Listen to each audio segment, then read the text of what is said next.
Vice President Mike Pence has warned China against any violent action in Hong Kong. Pence has told Beijing in categorical terms that any violent action will severely affect the US-China trade deal. Listen into what he had to say. We hope to see an expansion of the entire family of human rights in China. But over the past 17 years, we haven't seen it. In fact, the Chinese Communist Party has used an arsenal of policies inconsistent with free and fair trade, policies like tariffs and quotas, currency manipulation, forced technology transfer, intellectual property theft, and industrial subsidies, all the while not becoming a freer society, but actually in so many ways moving China in the opposite direction. US Vice President has reiterated the stand of his government, which had been spelled out by Trump himself on Monday. Trump had said that trade talks with China would be hampered if Beijing tries to do a Tiananmen Square kind of crackdown on the ongoing protests in Hong Kong. Earlier today, China had hit out at Western countries for their continued involvement in Hong Kong, terming it meddling in the internal affairs of China. Ironically, the country which days ago was criticizing India for its revocation of special status of Jammu and Kashmir said such actions are a manifestation of hegemony. 俄罗斯外交部发言人近日曾就涉港问题表示，西方国家干涉中国内政不仅仅是理论意义上的干涉，他们为了遏制中国而不择手段。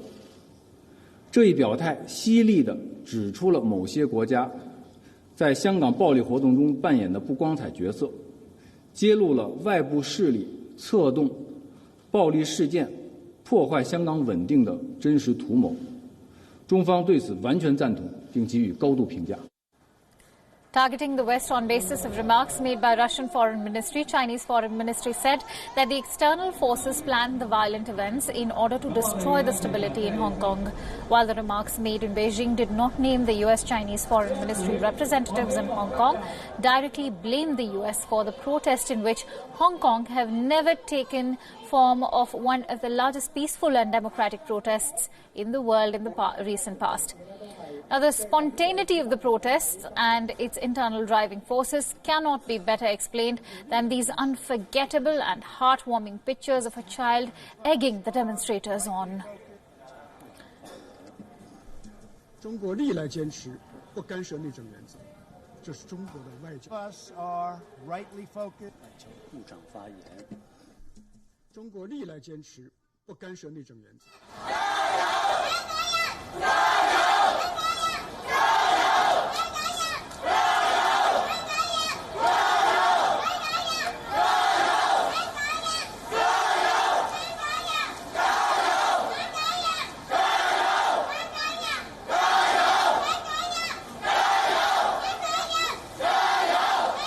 China, however, seems oblivious to such sentiments and continues to blame the West. In the statement by the official of Chinese Foreign Ministry, the Chinese official said, and I quote, "Some US politicians have clung to the Cold War mentality, hegemonic thinking, and the zero-sum bias, confounded right with wrong, and grossly interfered in China's internal affairs by making irresponsible comments. We strongly deplore and firmly oppose it. Hong Kong is part of China, and its affairs are completely China's internal affairs. We are firmly against attempts by any country to play Hong Kong's prosperity and stability and the well-being of over 7 million Hong Kong residents as a bargaining chip.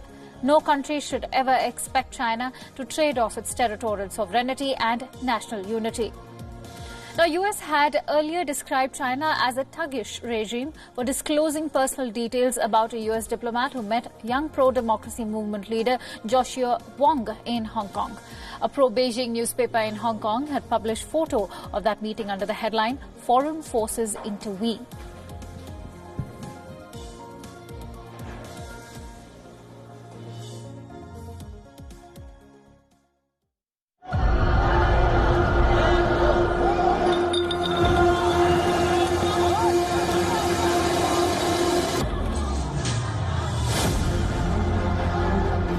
Lots of people sympathising with the protests as well, thinking that, they should be able to come out and voice their opinions.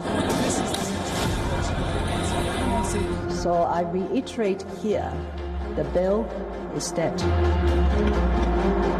That gray flyover there, and then you can see... What's the situation like in Hong Kong this afternoon as we speak? Troop deployment that we're seeing across the border from Hong Kong in Shenzhen, where...